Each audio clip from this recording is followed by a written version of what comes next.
If she wanted to eat from my garden so badly, I decided to make a special delivery to her house. But instead of fresh vegetables, well, let's just say she got a not very tasty surprise. The first time I realized something was wrong was when I went to pick tomatoes, and half of them were gone. I stood in the middle of my garden, holding the empty bucket, trying to understand. They were there yesterday, red, juicy, at the perfect point for harvesting. Now there were only a few left, and the branches were crumpled, as if someone had handled them carelessly. At the time, I thought that maybe some animal had invaded my garden. Raccoons, perhaps? But raccoons leave traces. They bite vegetables. They make a mess. These tomatoes didn't have a single bite. I thought it was strange, but I let it go, until it happened again. The following week, I went to harvest lettuces and found the exact holes where they had been ripped out. Not bitten, not destroyed, harvested. The third week, I started counting how many carrots were growing, and the next morning, 6 of them were gone. That's when I realized this wasn't an animal. This was a thief, and the person was getting bold. Before, only a few things went missing. Now, the person was taking the vegetables as if my garden were a free grocery store. The question was, who the hell would do that? My neighborhood wasn't exactly a place where people were in need. On the contrary, it was a gated community controlled by the HOA, full of stuck-up people who paid a fortune to have standardized lawns and white picket fences. And, ironically, it was these same people who hated my garden.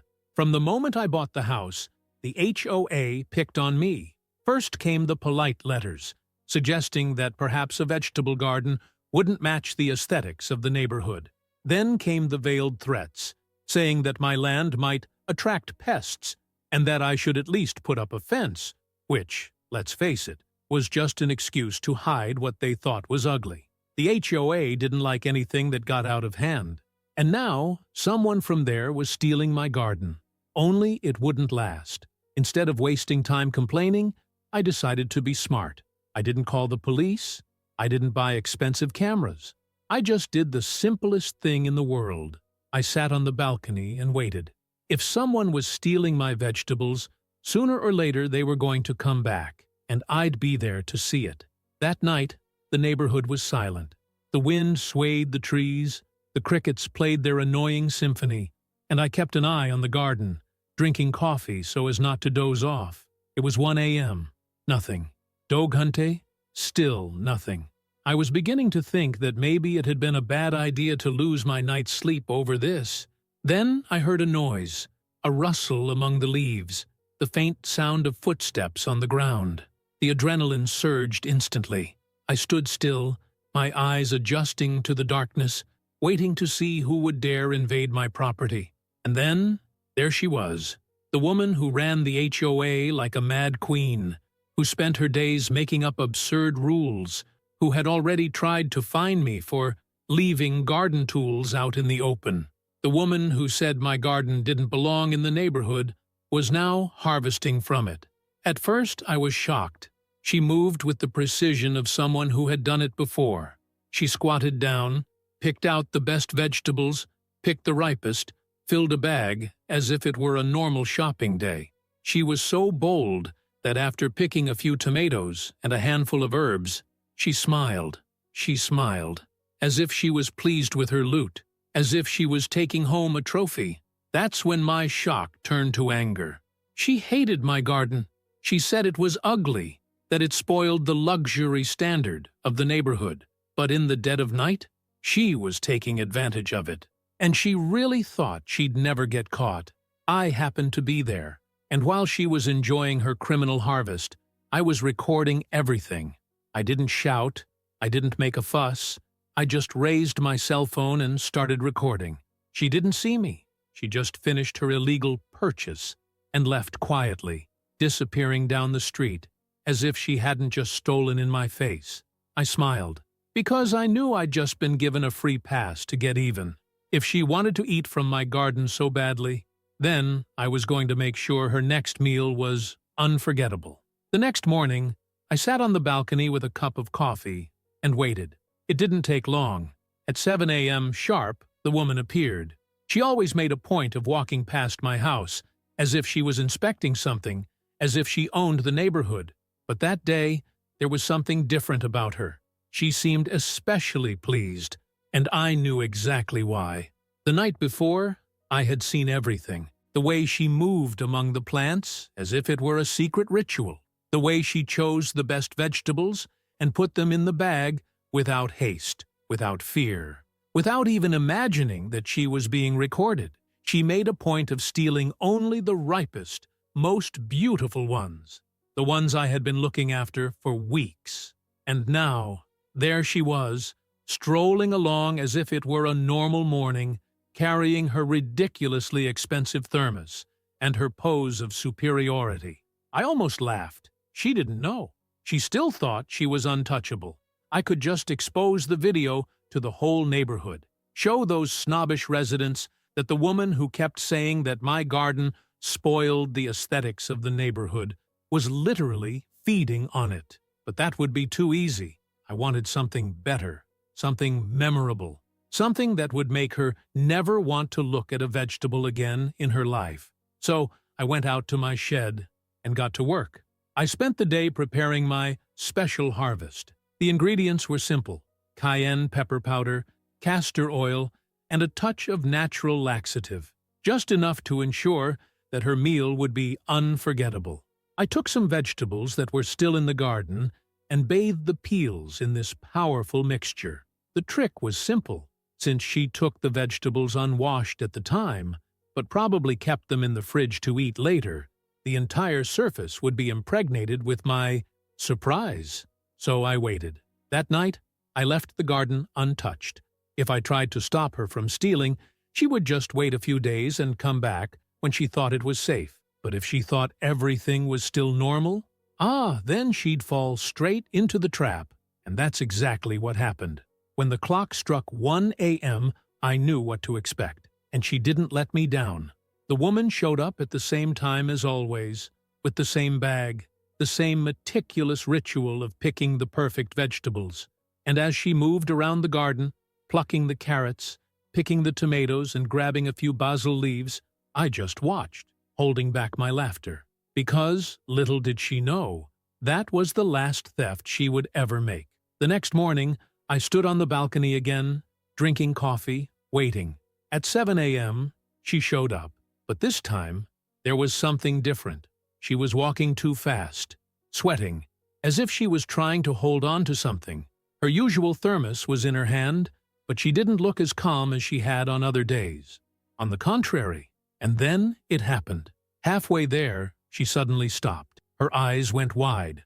Her whole body went rigid.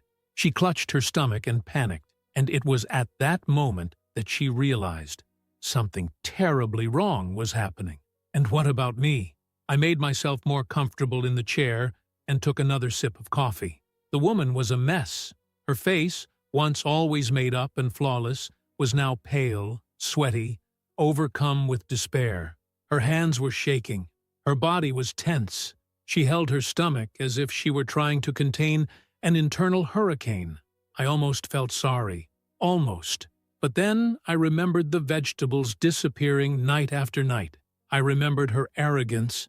I remembered her satisfied smile every time she walked past my house, knowing that she was stealing from me without suffering any consequences, and any trace of pity disappeared. She deserved it, and from the way she was staggering down the street, the punishment was hitting hard. It wasn't long before the full effect of my trap reached its apex. The woman began to walk faster. The walk turned into a trot. The trot turned into a desperate run. She wanted to hold on, but it wasn't something that could be held. The castor oil was doing its job. The natural laxative was accomplishing its mission with surgical precision. And the cayenne pepper? That was the special touch. Not only did she need to go to the bathroom now, but she was about to find out the hard way that pepper and the digestive system are not friends. She ran to her house, tried to open the door, and failed. The desperation in her eyes was beautiful to watch. The woman had forgotten her key inside the house. She tried to open the garage door. Nothing. She tried the back door. It was locked. And that's when she realized she wasn't going to be able to hold it. But she still tried. My God, how she tried. Her knees began to buckle. She closed her eyes, squeezed her legs together, swayed her body as if she were performing a shamanic ritual to try and buy more time. But there was no ritual in the world capable of holding her back.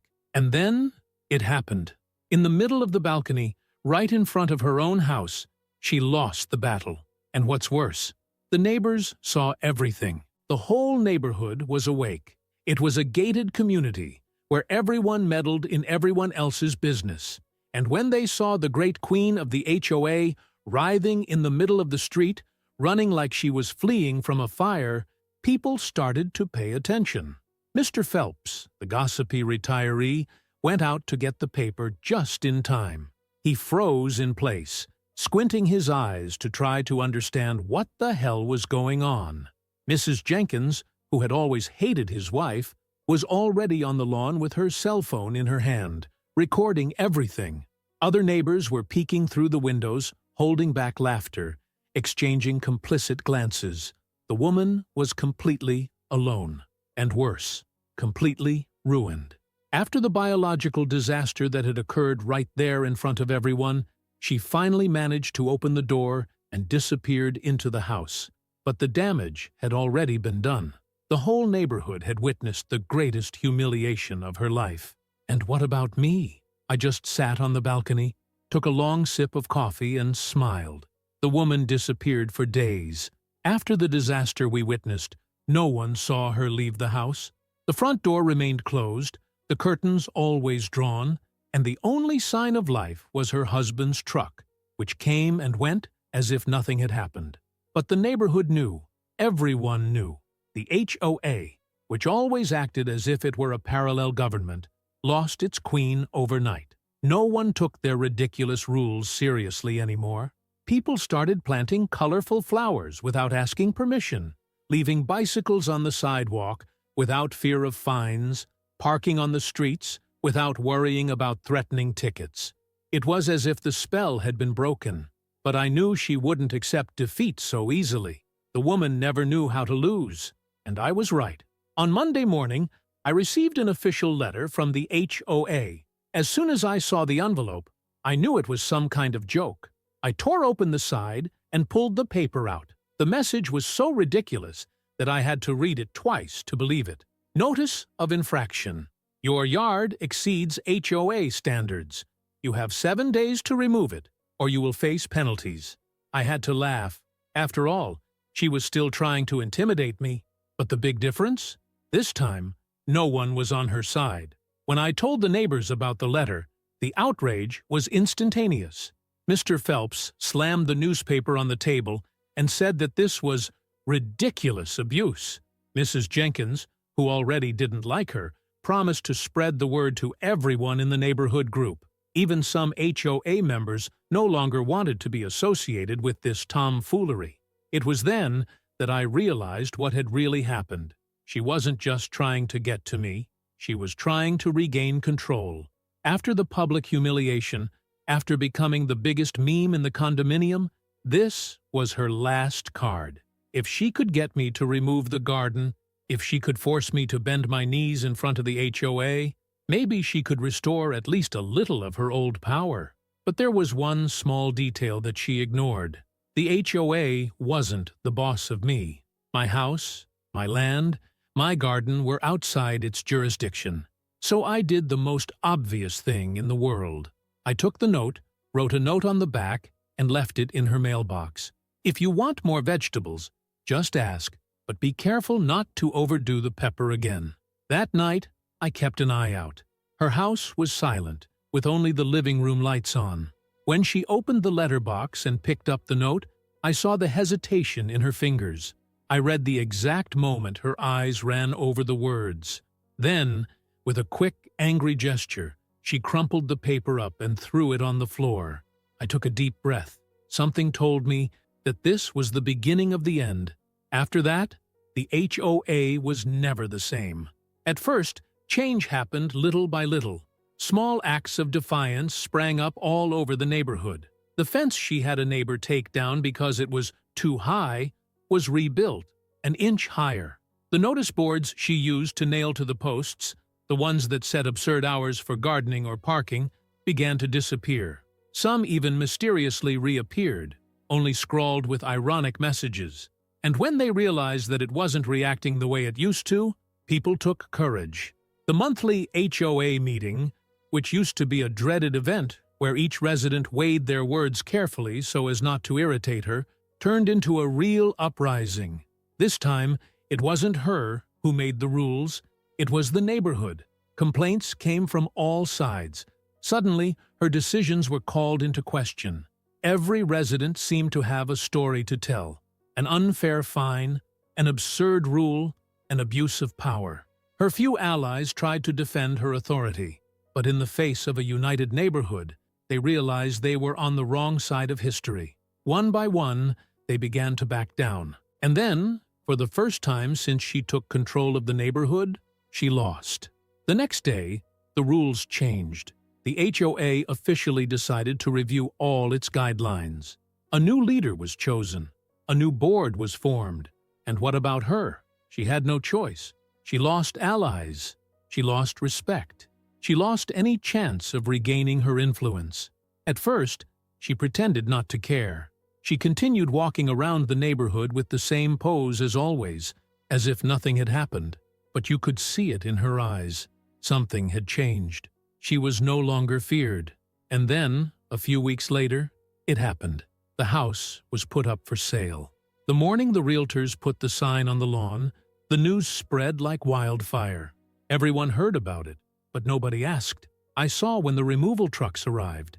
She stood outside for a while, watching everything in silence. Perhaps she was hoping that someone would come and ask where she was going. But no one did. The furniture was loaded one by one, as if they were erasing her presence from the neighborhood. The last item to be removed was the old chair that used to stand on the balcony, the same one from which she watched everything and everyone, as if she were a neighborhood sentinel. When the truck closed its doors and the engine rumbled, she finally got into the car and drove away. No goodbyes, no words, no looking back. No one asked where. No one missed her. In the days that followed, the neighborhood seemed different, as if it had been freed from an invisible weight. Children played freely on the sidewalks without fear of being warned. The houses took on different colors and decorations, without fear of absurd fines. Conversations between neighbors were now accompanied by laughter, not worried whispers. And what about me? Well, my vegetables never disappeared. And if you liked this video, don't forget to leave a comment and a like.